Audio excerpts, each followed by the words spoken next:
ನಾವು ಹೇಳ್ತಾ ಬಂದಿದ್ವಿ ಗ್ಯಾರಂಟಿಗಳಿಂದ ಅಭಿವೃದ್ಧಿನೇ ಆಗ್ತಿಲ್ಲ ಅಂತೇಳಿ. ಅಂದರೆ ಶಂಕದಿಂದ ಬಂದರೆ ತೀರ್ಥ ಅಲ್ವಾ. ಹೀಗಾಗಿ ಸಚಿವ ಜಮೀರ್ ಅಹಮದ್ ಅವರೇ ಈಗ ಹೇಳಿದ್ದಾರೆ ಈ ವಿಚಾರದಲ್ಲಿ, ಗ್ಯಾರಂಟಿಗಳಿಗೆಲ್ಲ ದುಡ್ಡು ಹಾಕ್ಬಿಟ್ಟಿದ್ದೀವಿ, ಎಲ್ಲ ಅಭಿವೃದ್ಧಿ ಮಾಡೋಕ್ಕಾಗತ್ತೀರಿ ಅಂತ. ಕೇಳಿಸ್ಕೊಳ್ಳಿ. ಈಗ ಗ್ಯಾರಂಟಿಗಳು ತಮಗೆಲ್ಲ ಗೊತ್ತಿದ್ದಾಗ ಈಗ 5 ಗ್ಯಾರಂಟಿಯಲ್ಲಿ 55ರಿಂದ 60 ಸಾವಿರ ಕೋಟಿ ಆಗ್ತಿದೆ. ಆ ಮಧ್ಯದಲ್ಲಿ ಅನುದಾನ ಸಿಕ್ಕದು ಬಹಳ ಕಷ್ಟ ಆಗಿದೆ. ಅಂದ್ರೆ ನಿಮ್ಗೆ MLA ಹೆಂಗಂದ್ರೆ ಯಾವ ಕಾರಣಕ್ಕೆ ಯಾವ ಮಂತ್ರಿಗಳು ಬೀಳಂಗಿಲ್ಲ, ಯಾರು ಬೀಳಂಗಿಲ್ಲ. ಕೊನೆಗೆ ಅವ್ರ ತಾಲೂಕು ವಿಚಾರ ಬಂದ್ರೆ ಕೊನೆಗೆ ಕಾಲಕ್ಕೆ ಬಿಟ್ಬಿಡ್ತಾನೆ, ಕೊನೆಗೆ ಟರ್ನ್ ಅಂತ ಬಿಟ್ಟೆ. ಹುದ್ದೆಗಿಂತ ಮುಖ್ಯಮಂತ್ರಿ ಮಾಡಲು ಹೇಳಂಗೂ ಆಗ್ತದೆ. ನೀವು ಕೆಲಸ ಮಾಡಿ ರಾಜ್ಯಕ್ಕೆ ಒಳ್ಳೇದಾಗ್ತದೆ. ನೀವು ಇನ್ನೊಂದು ಸಿದ್ದರಾಮಯ್ಯ ಆವಾಗ 11 ಬಜೆಟ್ ಕೊಟ್ಟಿದ್ರು. 2008ರಲ್ಲಿ 11-10 ಬಜೆಟ್ ಕೊಟ್ಟಿದ್ರು. ಅವ್ರನ್ನ ಹೋಗಿ ಅಟ್ಲೀಸ್ಟ್ ರಾಜ್ಯಕ್ಕೆ ಒಳ್ಳೇದಾಗಲಿಕ್ಕೋಸ್ಕರ ಒಂದು 2 ಗಂಟೆ ಟ್ಯೂಷನ್ ತಗೊಳ್ಳಿ ಅಂತ ಹೇಳಿದ್ರು. ನಾನು ಮಾತು ಕೇಳಿಸಿದ್ರೆ ಬೇರೆ ನಾವು ಮಾಡಿ ಹೇಳ್ಕೊಡ್ತಾ ಯಡಿಯೂರಪ್ಪ. ಇವ್ರು ಫಸ್ಟ್ ಹೋಗ್ಬಿಟ್ಟು ಮಾತಿನಂಗೆ ನಡ್ಕೋಬೇಕಲ್ವಾ. ಯಡಿಯೂರಪ್ಪನವ್ರ ಮನೆ ಮುಂದೆ ಹೋಗಿ ನಿಂತ್ಕೋಬೇಕಾಗಿತ್ತು. ಸೆಕ್ಯೂರಿಟಿ ಆಗಿರ್ತೀನಿ ಅಂತೇಳಿ. ಯಾಕಾಗ್ಲಿಲ್ಲ ನೀವು ಗೇಟ್ ಕಾಯ್ಬೇಕಾಗಿತ್ತಲ್ವಾ. ಇರ್ಲಿ ಬಿಡಿ ಜಮೀರ್ ಅವರೇ. ಇನ್ನು DCM DK ಶಿವಕುಮಾರ್ ಅವರ ಕನಸಿನ ಕೂಸು ಈ ಯಾವುದು ಟನಲ್ ರಸ್ತೆ, ಸುರಂಗ ಮಾರ್ಗ. ಯಾರು ಏನು ಹೇಳಿಕೆ ಕೊಟ್ಟರು DK ಶಿವಕುಮಾರ್ ಅದಕ್ಕೆ ಸರಿಯಾಗಿ ರಿಯಾಕ್ಟ್ ಮಾಡ್ತಾ ಇದ್ದಾರೆ. ಅವ್ರು ಹೇಳ್ತಾರೆ, ವಿಪಕ್ಷ ನಾಯಕ ಅಶೋಕ್ ನೇತೃತ್ವದಲ್ಲೇ ಸಮಿತಿ ರಚನೆ ಮಾಡೋದಕ್ಕೆ ನಾನು ತಯಾರಾಗಿದ್ದೀನಿ. ಅವ್ರು ಸೂಚಿಸಿದ ಕಡೆನೇ ಲಾಲ್ಬಾಗ್ ಬಳಿ ಪ್ರವೇಶ ನಿರ್ಗಮನ ತಾಣ ರೂಪಿಸ್ತೀವಿ ಅಂತೆಲ್ಲ ಹೇಳಿದ್ದಾರೆ. ಇನ್ನು ಟನಲ್ ರೋಡ್ ಮಾಡಿದ್ರೆ ಧರಣಿ ಮಾಡ್ತೀವಿ ಅಂದಿದ್ದು ಅಶೋಕ್ಗೆ ಅವ್ರು ಹಂಗೆಲ್ಲ ಮಾಡಲ್ಲ, ಬೆಂಗಳೂರಿಂದ 7-8 ಬಾರಿ ಗೆದ್ದಿದ್ದಾರೆ, ಅವ್ರಿಗೂ ಜವಾಬ್ದಾರಿ ಇದೆ ಅಂತ ಹೇಳಿದ್ದಾರೆ. ಇನ್ನು ಕುಮಾರಸ್ವಾಮಿ ಮಾತ್ರ ನುರಿತ ತಜ್ಞರ ಅಭಿಪ್ರಾಯ ಪಡೆದು ಕೆಲಸ ಆರಂಭ ಮಾಡ್ತಾರೆ, ನೋಡೋಣ, ಜನರಿಗೆ ಸಮಸ್ಯೆ ಬಗೆಹರಿಬೇಕು, ಬದುಕಲ್ಲಿ ಚೆಲ್ಲಾಟ ಆಡಬೇಡಿ ಅಂತೆಲ್ಲ ಸಲಹೆ ಕೊಟ್ಟಿದ್ದಾರೆ. ಆಮೇಲೆ ಅಶೋಕ್ ಏನೋ ಧರಣಿ ಮಾಡ್ತೀನಿ ಅಂತ ಹೇಳಿದ್ದಾರೆ ಲಾಲ್ಬಾಗ್. ನಾನು ಹೇಳ್ತಾ ಇದ್ದೀನಿ, ಅಶೋಕ್ ಏನು ಧರಣಿ ಅವಶ್ಯಕತೆ ಇಲ್ಲ. ಅಶೋಕ್ ನೇತೃತ್ವದಲ್ಲೇ ಬೇಕಾದ್ರೆ ಸರ್ಕಾರದ ಒಂದು ಕಮಿಟಿನ ರಚನೆ ಮಾಡಕ್ಕೆ ನಾನು ತಯಾರಿದ್ದೀನಿ. ಎಲ್ಲಿ ಹಾಕಬೇಕು, ಎಲ್ಲಿ ಔಟ್ಸೈಡ್ ಮಾಡಬೇಕು ಅವರೇ ಸರ್ಕಾರಕ್ಕೆ ಗೈಡ್ ಮಾಡಲಿ. ಅವರು ಬೆಂಗಳೂರಿನವರು, ಅವರು 8 ಸತಿ ನುರಿತ ತಂತ್ರಜ್ಞರಿದ್ದಾರೆ. ಅವರಿಂದ ಏನು ಮಾಹಿತಿ ತಗೊಂಡು ಯಾವ ರೀತಿ ಕೆಲಸ ಪ್ರಾರಂಭ ಆಗುತ್ತೆ ನೋಡೋಣ. ಜನತೆಯ ಸಮಸ್ಯೆಗಳು ಬಗೆಹರಿಬೇಕು ಅವರಿಗೆ. ಇಲ್ಲಿ ಟನಲ್ ರೋಡ್ ಮಾಡ್ತಿರೋ, ಎಲಿವೇಟೆಡ್ ರೋಡ್ ಮಾಡ್ತಿರೋ ಅದು ನಿಮಗೆ ಸೇರಿದಂಥದ್ದು. ಆದರೆ ಜನಗಳು ಪ್ರತಿನಿತ್ಯ ಜನಪ್ರತಿನಿಧಿಗಳನ್ನ, ಸರ್ಕಾರನ, ನಮ್ಮ ವೈಫಲ್ಯಗಳನ್ನ ಅತ್ಯಂತ ಆಕ್ರೋಶದಲ್ಲಿ ಮಾತನಾಡ್ತಾರೆ. ಅದಕ್ಕೆ ಪರಿಹಾರ ಏನು ಅನ್ನೋದು ಮಾಡ್ಕೊಳ್ಳಿ. ಬಟ್ ಜನಗಳ ಪ್ರತಿನಿತ್ಯದ ಬದುಕು ಜೊತೆ ಚೆಲ್ಲಾಟ ಆಡಬೇಡಿ. ಇನ್ನು ಬೆಂಗಳೂರಿನಲ್ಲಿ ಗುಂಡಿ ಮುಚ್ಚೋಕ್ಕೆ ಡೆಡ್ಲೈನ್ ಮುಗೀತಲ್ವಾ. ಅದು ಮುಗಿದ್ರೂ ಕೂಡ ಏನೂ ಆಗಿಲ್ಲ. ಸೊ ಗುಂಡಿಗಳು ಹಂಗೆ ಬಾಕಿ ಇದಾವೆ. ಅದಕ್ಕೆ DCM ಅವ್ರು ಹೇಳ್ತಾರಂತೆ, ಅಲ್ಲಿ ಇಲ್ಲಿ ಇರುತ್ತೆ ರೀ, ಎಲ್ಲ ಮುಚ್ಚೋಕ್ಕಾಗಲ್ಲ ಅಂತ ಅವ್ರು ಹೇಳಿದ್ದಾರೆ. ಇನ್ನು ಸಿದ್ದರಾಮಯ್ಯನವ್ರು ಕೇಳಿದರೆ DCM ಅವ್ರು ಕೇಳ್ಕೊಳ್ಳಿ ಅಂದಿದ್ರಲ್ಲ, ಅದಕ್ಕೆ ಮುಖ್ಯಮಂತ್ರಿ ಯಾರು, ನೀವಾ ಇಲ್ಲ DK ಶಿವಕುಮಾರ್ ಅವರ ಅಂತ ಹಲವರು ಕೇಳಿದ್ದಾರೆ. ಈ ಕಡೆ ಕೇಂದ್ರ ಕುಮಾರಸ್ವಾಮಿ ಅವರು, ಶೋಭಾ ಕರಂದ್ಲಾಜೆ ಕಿಡಿಕಾರಿದ್ದಾರೆ. ನಿಮ್ಗೆಲ್ಲಿ ಕಸ ಕಾಣ್ತೀರಿ, ಫೋಟೋ ಹಾಕಿ ಗುಂಡಿ ಇರೋದು ತಿಳಿಸಿ. ಅದನ್ನ ಕೆಲವು ಮಾಧ್ಯಮದವರು ದಿನಾ ಒಂದೊಂದು ಗುಂಡಿ ಫೋಟೋ ಹಾಕ್ತಾರೆ. ಎಷ್ಟು ಮಾಡಿದ್ರು ಗುಂಡಿ ಇದ್ದೇ ಇರ್ತದೆ ಬದುಕಿನಲ್ಲಿ. ಗುಂಡಿ ಏನು ಮಾಡೋ, ಒಂದ್ ಜರ್ ಕೊಡಿದ್ರೆ ಗುಂಡಿ ಆಗೇ ಆಯ್ತದೆ. ನೋಡೋಣ, ನಾವು ಏನೇನೋ ಕಾಂಕ್ರೀಟ್ ರೋಡ್ ಜೊತೆಗೆ ಇನ್ನೊಂದು ಯಾವುದೋ ಒಂದು ಹೈದರಾಬಾದ್ ಅಲ್ಲೂ ಕೊಟ್ಟಿದ್ದಾರಂತೆ, ನೋಡ್ತೀನಿ. ಅದು ಈಗಾಗಲೇ ನಾನು ಡಿಸ್ಕಷನ್ ಮಾಡ್ತಾ ಇದ್ದೀನಿ.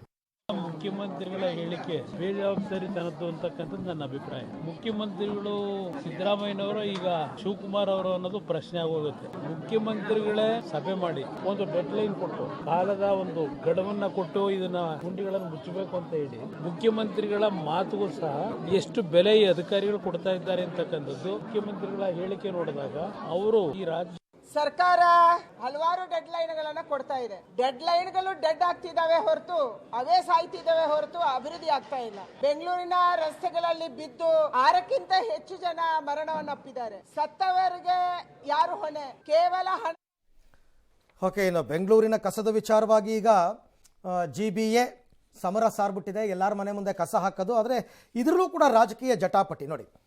DK ಶಿವಕುಮಾರ್ ಹೇಳ್ತಾರೆ, ಬೇರೆ ಬೇರೆ ಊರಲ್ಲೂ ನಗರಗಳಲ್ಲೂ ಕಸದ ರಾಶಿ ಬಿದ್ದಿದೆ, ಆದರೆ ಮಾಧ್ಯಮಗಳು ಇಲ್ಲಿದು ಮಾತ್ರ ತೋರಿಸ್ತಿದ್ದಾರೆ ಅಂತ DCM DKಶಿ ಉಡಾಫೆ ಉತ್ತರ ಕೊಟ್ಟಿದ್ದಾರೆ. ಅಲ್ಲದೆ ಇನ್ನೂ ಹೆಚ್ಚಿನ ಕ್ಯಾಮ್ರಾಗಳನ್ನ ಹಾಕಿ ರಸ್ತೆಗೆ ಕಸ ಹಾಕೋರ ವಿರುದ್ಧ ಕ್ರಮ ಕೈಗೊಳ್ತೀವಿ ಅಂತ ಹೇಳಿದ್ದಾರೆ. ಕೇಂದ್ರ ಸಚಿವ ಕುಮಾರಸ್ವಾಮಿ ಅವರು ಕಸ ಹಾಕಿದ್ರು ಅಂತ ಬೀದಿನಲ್ಲಿರೋ ಕಸ ತಂದು ಅವ್ರ ಮನೆ ಮುಂದೆ ಹಾಕಿದ್ರೆ ಅದಕ್ಕೆ ಅರ್ಥ ಇದೆಯಾ, ಅದರಿಂದ ಏನು ಸಾಧನೆ ಮಾಡ್ತಿದ್ದಾರೆ ಅಂತ ಪ್ರಶ್ನೆ ಮಾಡಿದ್ದಾರೆ. ಶೋಭಾ ಕರಂದ್ಲಾಜೆ ಇವರೆಲ್ಲರೂ ಕೂಡ ಒಂದಷ್ಟು ವಿರೋಧ ವ್ಯಕ್ತಪಡಿಸಿದ್ದಾರೆ. ಹಂಗೆ ಮೂಲೆಯಲ್ಲಿ ಕಸರಾಶಿ ಎಲ್ಲೂ ಬಿದ್ದಿತ್ತು, ಬೇರೆ ಬೇರೆ ಕಡೆಲ್ಲ ಬಿದ್ದಿರ್ತದೆ. ನಾನು ಇಲ್ಲ ತಪ್ಪು ಅಂತ ಹೇಳೋದಿಲ್ಲ. ಕೆಲವರು ದುರುಪಯೋಗ ಮಾಡ್ಕೊಳ್ತಾರೆ.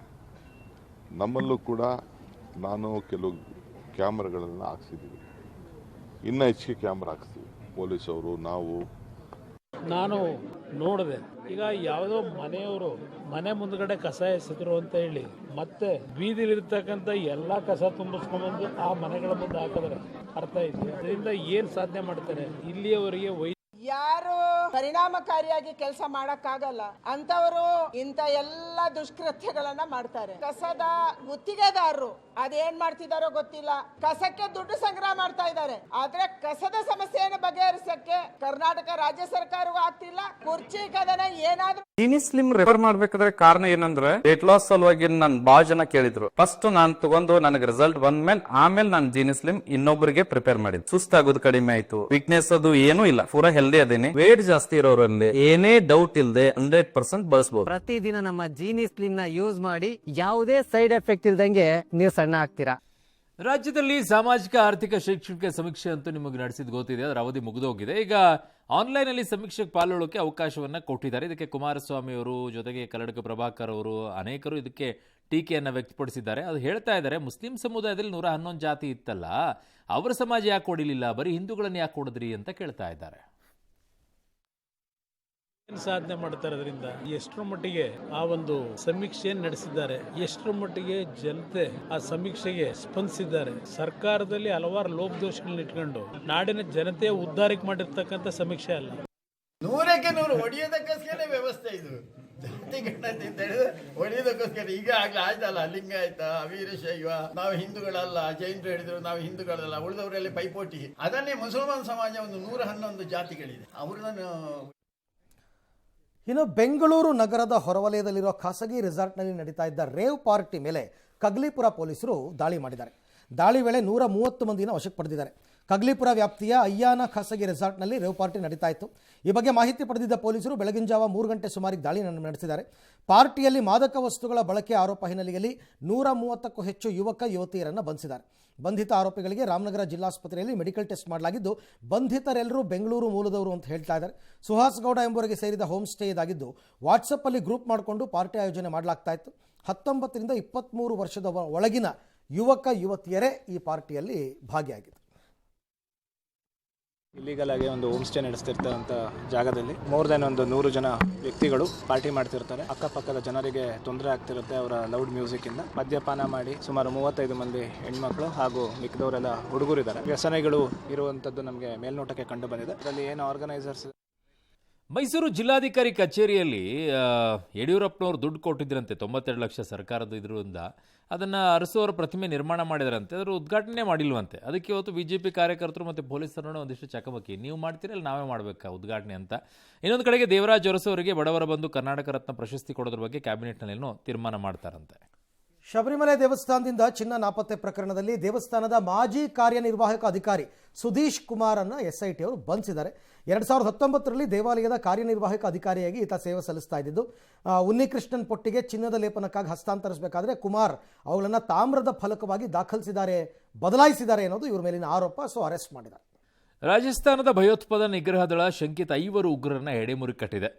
ಜೋಧ್ಪುರ್ ಮತ್ತು ಬಾರ್ಮರ್ ಮತ್ತು ಕರೌಲಿ ಸೇರಿ ಹಲವಾರು ಜಿಲ್ಲೆಗಳಲ್ಲಿ ದಾಳಿಯನ್ನು ಮಾಡಿದ್ದಾರೆ. ಅನುಮಾನ ಬಂದ ಹಿನ್ನೆಲೆಯಲ್ಲಿ ಉಸಾಮಾ ಉಮರ್, ಮಸೂದ್, ಮೊಹಮ್ಮದ್ ಆಯೂಬ್, ಮೊಹಮ್ಮದ್ ಜುನೈದ್ ಇವರೆಲ್ಲ ವಶಕ್ಕೆ ಪಡ್ಕೊಂಡು ವಿಚಾರಣೆಯನ್ನು ಮಾಡ್ತಾ ಇದ್ದಾರೆ. ಈ ದತ್ತಪೀಠದ ವಿವಾದಗಳು 108 ರೀತಿ. ದತ್ತಪೀಠದಲ್ಲಿ, ಚಿಕ್ಕಮಗಳೂರು ದತ್ತಪೀಠದಲ್ಲಿ ಮಾಂಸಾಹಾರಕ್ಕೆ ನಿಷೇಧ ಇದೆ. ಆದರೆ ದತ್ತಪೀಠಕ್ಕೆ ಭೇಟಿ ನೀಡಿದ್ದ ಅನ್ಯ ಕೋಮಿನ ಕುಟುಂಬವೊಂದು ದತ್ತಪೀಠದ ಆವರಣದಲ್ಲಿ ಮಾಂಸಾಹಾರ ಸೇವನೆ ಮಾಡಿಬಿಟ್ಟಿದ್ದಾರೆ. ಹಿಂದೂ ಸಂಘಟನೆಗಳ ಆಕ್ರೋಶಕ್ಕೆ ಕಾರಣ ಆಗಿದೆ. ಅವರು ಈಗ ಮಂಟಪಕ್ಕೆ ಗಂಗಾಜಲ ಸಂಪ್ರೋಕ್ಷಿಸಿ ಗೋಮೂತ್ರ ಹಾಕಿ ಶುದ್ಧಿ ಎಲ್ಲ ಮಾಡಿದ್ದಾರೆ. ಆಮೇಲೆ ಹೋಮ ಹವನ ಎಲ್ಲ ನಡೆದ ನಂತರ ಮಂಟಪಕ್ಕೆ ಬೀಗ ಹಾಕಿದ್ದಾರೆ. ಈಗ ಹೋಮ ಮಂಟಪದ ಪಕ್ಕದಲ್ಲೇ ಮಾಂಸ ಸೇವನೆ ಮಾಡಿರೋದು ಹಿಂದೂ ಸಂಘಟನೆಗಳ ಆಕ್ರೋಶಕ್ಕೆ ಕಾರಣವಾಗಿದೆ. ಇನ್ನೊಂದು ವಿವಾದ ಇದು ಜೋರಾಗುತ್ತೆ. ಅದು ಮತ್ತೆ ಉದ್ದೇಶಪೂರ್ವಕವಾಗಿ ಇದ್ದಂಗೆ ಇದೆ. ಇನ್ನು ನಾಳೆ ICC ಮಹಿಳಾ ಕ್ರಿಕೆಟ್ ವಿಶ್ವಕಪ್ 2025ರ ಫೈನಲ್ ನಡೆಯುತ್ತೆ. ಮುಂಬೈನ DY ಪಾಟೀಲ್ ಸ್ಪೋರ್ಟ್ಸ್ ಅಕಾಡೆಮಿಯಲ್ಲಿ ದಕ್ಷಿಣ ಆಫ್ರಿಕಾ ತಂಡವನ್ನು ಭಾರತ ತಂಡ ಎದುರಿಸುತ್ತೆ. ವಿಶ್ವಕಪ್ನಿಂದ ಬಂದಂಥ ಬಹುಮಾನದ ಮೊತ್ತದ ಜೊತೆಗೆ 125 ಕೋಟಿ ರೂಪಾಯಿ ಹೆಚ್ಚಿನ ಬಹುಮಾನ ಕೊಡೋಕ್ಕೆ BCCI ಚಿಂತನೆ ಮಾಡ್ತಾ ಇದೆ ಅಂತ. ಕೊಡಿ. ಈತ 22 ವರ್ಷದ ಕಾಲ ಟೆನ್ನಿಸ್ ಲೋಕದಲ್ಲಿ ಮಿಂಚಿದ ಕನ್ನಡಿಗ ರೋಹನ್ ಬೋಪಣ್ಣ ತಮ್ಮ ಅದ್ಭುತ ವೃತ್ತಿ ಜೀವನಕ್ಕೆ ವಿದಾಯವನ್ನು ಹೇಳಿದ್ದಾರೆ. ವನ್ಯಜೀವಿಗಳು ಮಾನವನ ಸಂಘರ್ಷ ದಿನದಿಂದ ದಿನಕ್ಕೆ ಜಾಸ್ತಿ ಆಗ್ತಾ ಇದೆ. ಈಗ ಕೆರೆಕಟ್ಟೆ ಸಮೀಪ ಕೆರೆಮನೆ ಅನ್ನೋ ಕಡೆ ಅಣ್ಣ ತಮ್ಮನನ್ನು ಕೊಂದಿದ್ದ ನರರಾಕ್ಷಸ ಕಾಡಾನೆ ಮತ್ತೆ ಸಂಚಾರ ಮಾಡ್ತಾ ಇದೆ. ಕೆರೆಮನೆ ಗ್ರಾಮದ ಪಕ್ಕ ಶೀರ್ಲು ಗ್ರಾಮದ ಪ್ರದೀಪ್ ರವರ ಅಡಿಕೆ ತೋಟದಲ್ಲಿ ದಾಂಧಲೆ ಮಾಡಿದೆ. ಇತ್ತ ಇಬ್ಬರ ಸಾವಿನ ಬಳಿಕ ರಾಜ್ಯ ಸರ್ಕಾರ ಎಚ್ಚೆತ್ತುಕೊಂಡು ಪುಂಡಾನೆ ಸೆರೆಗೆ ಅರಣ್ಯ ಇಲಾಖೆಗೆ ಆದೇಶ ಕೊಟ್ಟಿದೆ.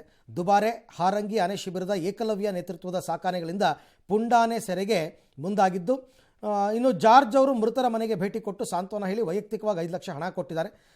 ಮತ್ತು ಬನ್ನೇರುಘಟ್ಟ ಜೈವಿಕ ಉದ್ಯಾನದಲ್ಲಿ 8 ಗರ್ಭಿಣಿ ಕಡಿಮೆಗೆ ಅರವಳಿಕೆ ಹೆಚ್ಚು ಡೋಸ್ ನೀಡಿದ ಸಾವನ್ನಪ್ಪಿದೆ ಅಂತ ತಿಳಿದು ಬಂದಿದೆ. ಮೈಸೂರು, ಚಾಮರಾಜನಗರ ಭಾಗದಲ್ಲಿ ಹುಲಿ ದಾಳಿ ಪ್ರಕರಣ ಸಂಬಂಧ ನಾಳೆ ಹೈ ವೋಲ್ಟೇಜ್ ಮೀಟಿಂಗನ್ನು ಕರೆದಿದ್ದಾರೆ. ಅದಂತೂ ಕೊಲೆನೇ, ಬನ್ನೇರುಘಟ್ಟದ್ದು 8 ತಿಂಗಳ ಗರ್ಭಿಣಿ, ಅದನ್ನು ಸಾಯಿಸ್ತಾರೆ ಅಂದರೆ ಏನು ಹೇಳೋಣ. ಇನ್ನು ಬಿಹಾರ ಎಲೆಕ್ಷನ್ ಪ್ರಚಾರ ಅಖಾಡದಲ್ಲಿ NDA ಅಬ್ಬರ ಜೋರಾಗಿದೆ. ಸೋಷಿಯಲ್ ಮೀಡಿಯಾದಲ್ಲಿ ವಿಡಿಯೋ ಹಂಚಿಕೊಂಡಿರುವಂಥ ನಿತೀಶ್ ಕುಮಾರ್, ನಾನು ನನ್ನ ಕುಟುಂಬಕ್ಕಾಗಿ ಕೆಲಸ ಮಾಡಿಲ್ಲ, ಬಿಹಾರ ಜನತೆಗಾಗಿ ಕೆಲಸ ಮಾಡ್ತಾ ಇದ್ದೀನಿ. ನಮ್ಮ ಸರ್ಕಾರದ ಆಳ್ವಿಕೆಯಲ್ಲಿ ಅಭಿವೃದ್ಧಿಯ ವೇಗ ಬಹಳಷ್ಟು ಹೆಚ್ಚಾಗ್ಬಿಟ್ಟಿದೆ.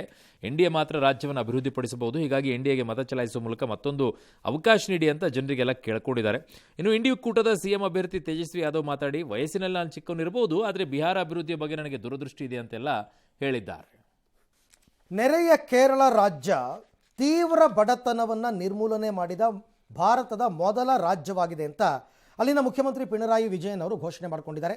ಕೇರಳ ರಾಜ್ಯ ರಚನೆಯ ದಿನದಂದು ಕರೆಯಲಾದ ವಿಶೇಷ ಅಧಿವೇಶನದಲ್ಲಿ ವಿಜಯನ್ ಈ ಘೋಷಣೆ ಮಾಡಿದ್ದಾರೆ. ಆದರೆ ಕಾಂಗ್ರೆಸ್ ನೇತೃತ್ವದ UDF ವಿರೋಧ ಪಕ್ಷ ವಿಜಯನ್ ಅವರ ಹೇಳಿಕೆಗಳನ್ನು ಸಂಪೂರ್ಣ ವಂಚನೆ ಹೇಳಿಕೆ ಅಂತ ಕರೆದಿದೆ. ನಾಳೆ ನಮ್ಮಲ್ಲೂ ಬರ್ಬೋದೇನೋ, ಮುಸ್ಲಿಮರು ಕ್ರಿಶ್ಚಿಯನ್ರಿಗೆ OBC ಮೀಸಲಾತಿ ಕೊಟ್ಟಿದ್ದಾರಂತೇಳಿ ನಮ್ಮಲ್ಲೂ ಕೊಡ್ಬೋದೇನೋ ನಾಳೆಗೆ. ನೋಡಿ, ಪಕ್ಕದಲ್ಲೇ ಅಲ್ವಾ. ಇನ್ನು ಪಾಕಿಸ್ತಾನದ ದ್ವಂದ್ವ ನೀತಿಯನ್ನು ವಿಶ್ವಸಂಸ್ಥೆಯಲ್ಲಿ ಭಾರತವು ಬಯಲು ಮಾಡಿದೆ. ಪಾಕಿಸ್ತಾನ ಆಕ್ರಮಿತ ಕಾಶ್ಮೀರದಲ್ಲಿ ನಡೀತಾ ಇರುವ ಮಾನವ ಹಕ್ಕುಗಳ ಉಲ್ಲಂಘನೆಯನ್ನು ತಕ್ಷಣ ನಿಲ್ಲಿಸುವಂತೆ ಭಾರತ ಆಗ್ರಹಿಸಿದೆ. ಪಾಕಿಸ್ತಾನದ ಮಿಲಿಟರಿ ಆಕ್ರಮಣ, ದಬ್ಬಾಳಿಕೆ, ಕ್ರೂರತೆ ಮತ್ತು ಸಂಪನ್ಮೂಲಗಳ ಅಕ್ರಮ ಶೋಷಣೆ ವಿರುದ್ಧ ಅಲ್ಲಿನ ಜನರು ದಂಗೆ ಎದ್ದಿದ್ದಾರೆ. ಜಮ್ಮು ಕಾಶ್ಮೀರ ಹಾಗೂ ಲಡಾಖ್ ಭಾರತದ ಅವಿಭಾಜ್ಯ ಅಂಗ ಅಂತ ಭಾರತ ಪುನರುಚ್ಚರಿಸಿದೆ. ಅಲ್ಲಿ ನಡೆಯುವಂಥ ಚುನಾವಣೆಯಲ್ಲಿ ಜನರ ಸಕ್ರಿಯವಾಗಿ ಭಾಗವಹಿಸಿರುವುದು ಭಾರತದ ಪ್ರಜಾಪ್ರಭುತ್ವದ ಸತ್ಯತೆಗೆ ಸಾಕ್ಷಿಯಾಗಿದೆ ಅಂತ ಭಾರತದ UN ಮಿಷನ್ ಮೊದಲ ಕಾರ್ಯದರ್ಶಿ ಭವಿಕಾ ಮನಗಾಲಂದನ್ ಅವರು ಹೇಳಿದ್ದಾರೆ.